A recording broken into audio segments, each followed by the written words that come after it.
Le livre du ciel, tome 11, 1er novembre 1915.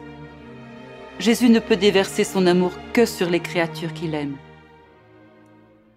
Ce matin, sans se faire attendre, mon doux Jésus est venu.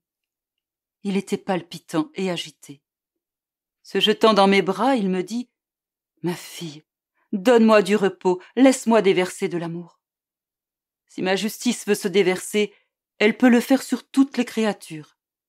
Mais mon amour ne peut se déverser que sur les créatures qui m'aiment, qui sont blessées par mon amour, qui, délirantes, cherchent à se déverser dans mon amour en me demandant encore plus d'amour.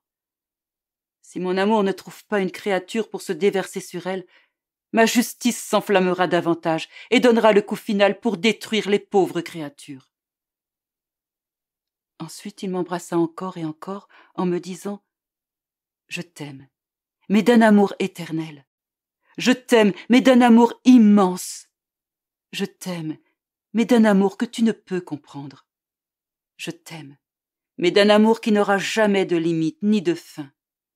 Je t'aime, mais d'un amour que tu ne pourras jamais égaler. » Qui pourrait dire toutes les expressions qu'il utilisa pour me dire qu'il m'aimait? Pour chacune, il attendait une réponse de ma part.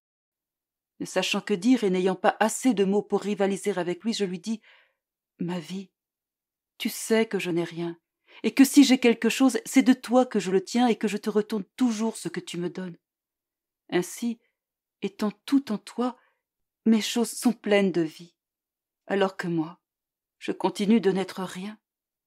Je fais mien ton amour et je te dis « Je t'aime d'un amour immense et éternel, d'un amour qui n'a pas de limite, qui n'a pas de fin et qui est égal à ton propre amour. » Je l'embrassai encore et encore.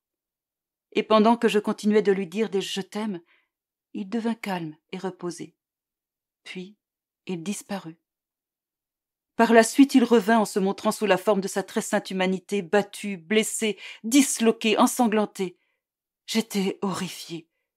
Il me dit « Ma fille, regarde, je porte en moi tous ces pauvres blessés qui se trouvent sous les balles, et je souffre avec eux.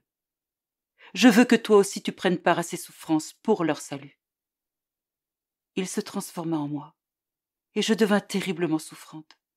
En somme, il me faisait ressentir ce qu'il ressentait.